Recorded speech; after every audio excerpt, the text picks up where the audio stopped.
everybody, Brooke Sanders here with Johnstown's Finest, and today we are with Soap Hallow Soap and we're featuring Joanne. How are you today? I'm fine. Great. Thank you so much for allowing us to come in and see your process. I really appreciate it. It's going to be fun. It is going to be fun. Let me ask you a couple of questions before we get started. Okay. How long have you been doing this? This will be my 9th year selling soap.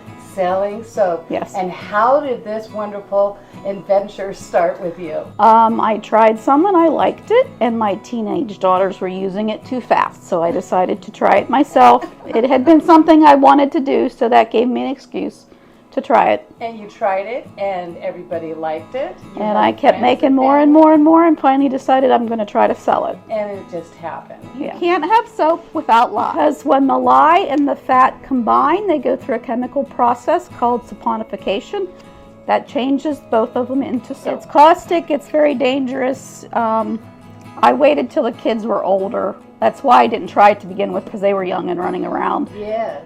When I decided to try it, they were older, and they would understand staying out of the room, staying away, because it is dangerous. Okay, well, let's do that. I like to measure it in the sink, so if there's a mishap, it's contained.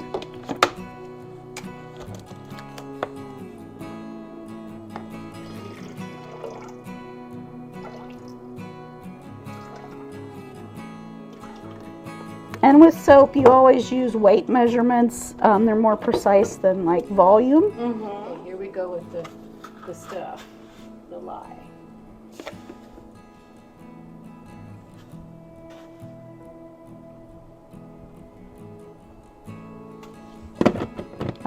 You always pour your lye into your water, not the other way around.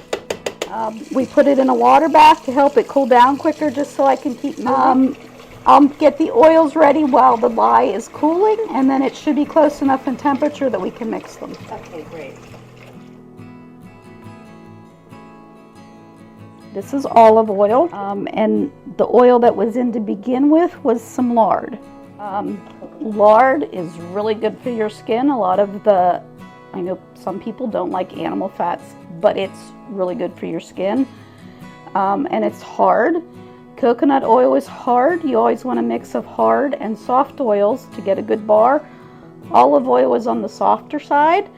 So to have a 100% olive oil bar, they do make them, but it takes like a year to cure because the oil is so soft. Oh, very interesting. So now we're going to add some avocado oil. And then some rice bran oil. Rice bran. Oh, so there's a lot to that, more than I thought.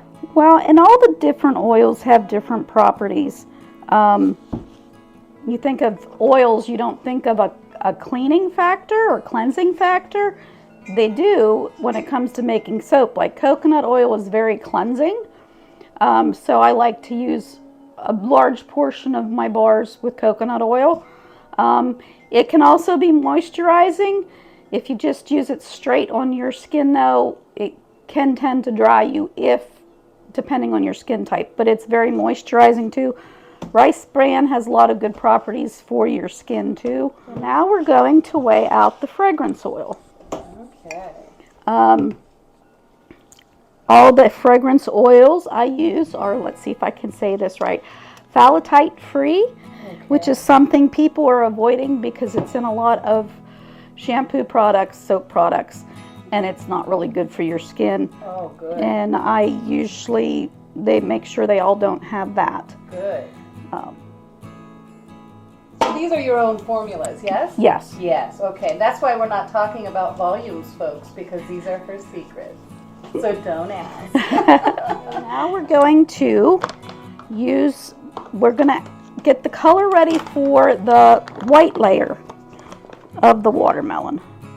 And this is just, it's skin safe color. And you need to dissolve it in a little water first. Okay. So that's our first color. And the green for the brine. And the pink for the watermelon. I'm using my teaspoon, but I'm watching the grams on the scale. And then we have our watermelon seeds that I had cut previously.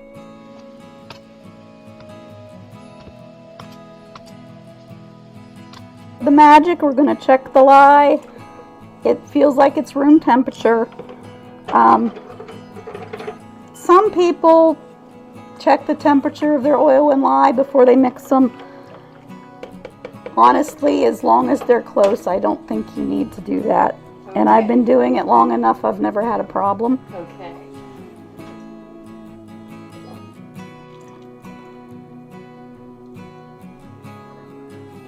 So now it's gonna start mixing and get thick.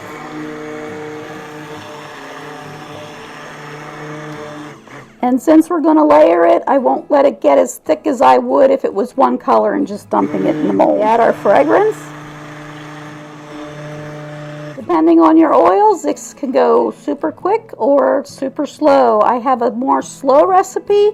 Since we're layering, we don't want it to get thick real quick. I'm going to pour some into the green for the rind. And then the white part.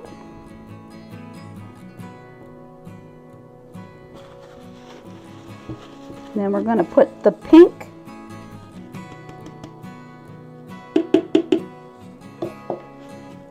Now we'll start with the white color.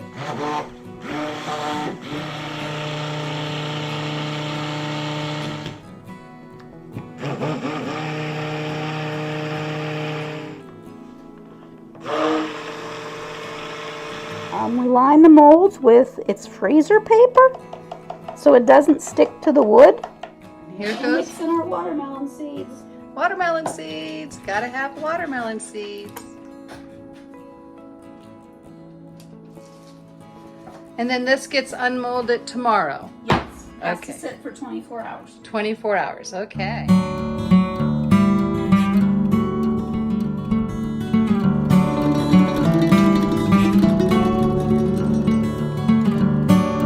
Folks, so that was very interesting. Now we know how to get the soaps into the mold, and that can't be unmolded until tomorrow, right? The soap was made in February. Oh, in February. Okay. Because soap has to cure for 4 to 5 weeks. Oh, interesting. The water we use to mix with the lye, curing just helps that, give it time to evaporate to make your bar harder. It also kind of mellows out the longer after you make it to make sure that the process is over.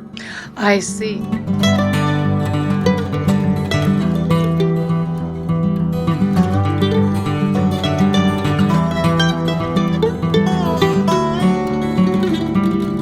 So after we cut it, there's these little sharp edges on it. So we use a planer, and we just, what we call cleaning up the soap.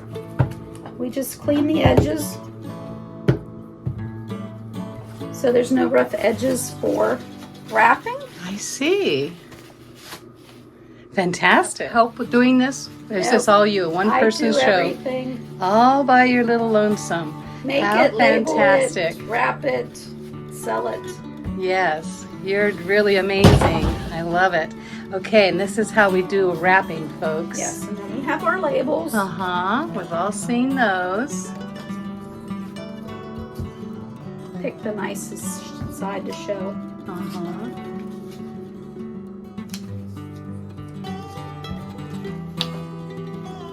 This shrink wrap is food safe. It's perforated to help the soap breathe. It's also biodegradable.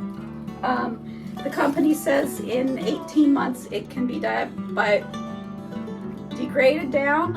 It's made with corn product. Oh, how wonderful. Labels are just cardstock. They would be recyclable too. Uh-huh. Or they'll just decompose in the ground very Yeah. easily. Yes. Oh, I see. It's like a little bag. Oh. How interesting. And what markets do you do? I do Luray Avenue Farmers Market on Tuesdays. Wednesdays I do the Wimber Market in the park. Thursdays I'm at St. Francis Sharing and Caring in Davidsville. And then every other Saturday at Westmont Presbyterian Church for the Westmont Farmers Market. There's also 6 local stores, so if you go on the Facebook page, I always post where I'm going to be, and the stores are listed there. Perfect.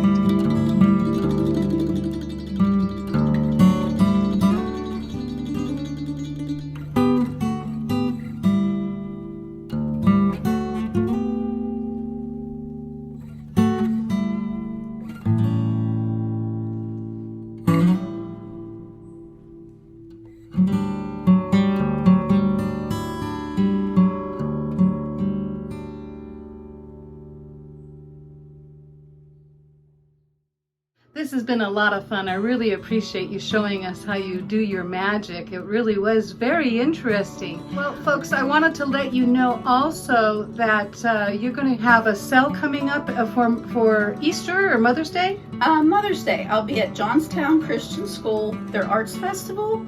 That's May 13th from 9 to 5. Okay, well, this has been, just like I said, such an enjoyable time. I can't tell you how wonderfully delicious it smells inside of her house. It's just quite remarkable. Well, I hope you folks enjoyed this video as much as I have enjoyed making it for you. And until we see you next time, Johnstown, stay friendly.